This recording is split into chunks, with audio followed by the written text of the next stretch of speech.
Hello दोस्तों, नमस्कार। कैसे हैं आप लोग?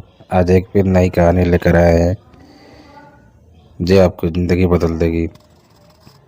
बहुत समय पहले भारत के एक शांत और सुंदर गांव सूरजपुर में एक साधारण कुमार परिवार रहता था। मिट्टी की खुशबू से भरा यह गांव सादगी, मेहनत और अपनापन का प्रतीक था। उसी गांव में जन्मी एक बच्ची चमेली। उसके माता पिता साधारण कुम्हार थे, लेकिन उसके हाथों में ऐसा जादू था कि मिट्टी भी जीवंत हो उठती। बचपन से ही चमेली मिट्टी से खेलती। जहाँ बच्चे खिलौनों से खेलते वह मिट्टी की मूर्तियाँ बनाती। धीरे धीरे उसका हुनर ऐसा निखरा कि लोग कहने लगे, यह मिट्टी की लड़की मिट्टी से बातें करती है, इसके हाथों में देवी का आशीर्वाद है। लेकिन एक दिन महामारी ने उसके माता पिता छीन लिए। उस दिन चमेली का संसार उजड़ गया। कई दिनों तक वह टूट चुकी थी, पर फिर उसके माता पिता की याद आई। मिट्टी चाहे जितनी भीग जाए, धैर्य से गढ़ो तो फिर आकार ले लेती है। और उसी दिन से चमेली ने हार न मानने की ठान ली।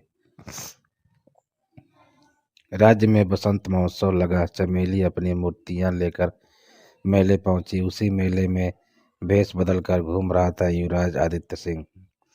उसकी नज़र चमेली की मूर्तियों पर पड़ी और वह देखता ही रह गया। यह तुमने बनाई है?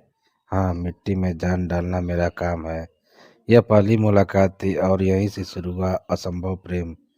आदित्य बार बार गांव आने लगा। दोनों का प्यार गाढ़ा होता गया, लेकिन राजमहल में तूफान आ गया। रानी ने आदेश दिया, एक कुमारिन कभी राजकुमारी नहीं बन सकती। फिर रानी ने एक नामुमकिन शर्त रखी, ऐसा घोड़ा बनाओ जो कभी टूटे नहीं, जिसका पानी कभी सूखे नहीं। सिर्फ 7 दिन। रानी के सलाहकार महेश्वर ने जादूगर से मिलकर चमेली के हर घड़े को रात में तोड़वा दिया। लेकिन जब सब सामने आया, छठी रात चमेली को सपना आया, नदी किनारे एक चमकता पत्थर। उस पत्थर को मिट्टी में मिलाकर उसने नया घोड़ा बनाया। 7वें दिन घड़ा तैयार हुआ।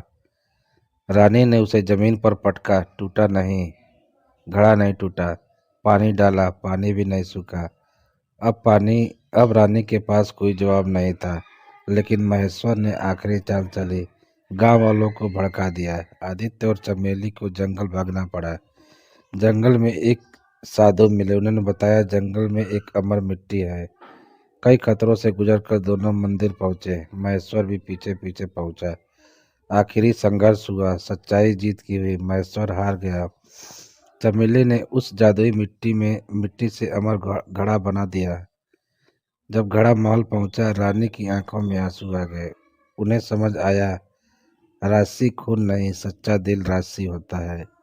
आदित्य और चमेली की शादी पूरे राज्य में धूमधाम से हुई।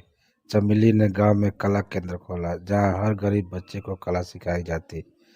आदित्य ने राज्य में नया नियम बनाया, इंसान की पहचान जन्म से नहीं कर्म से होती है। और इस तरह कुम्हारी बन गई एक पूरे राज्य की प्रेरणा। सच्चा प्यार, मेहनत और विश्वास सबसे बड़ी दीवार भी तोड़ सकते हैं। कृपया ये कहानी कैसी लगी कमेंट में ज़रूर बताएं। चैनल को सब्सक्राइब जरूर कर दें। धन्यवाद।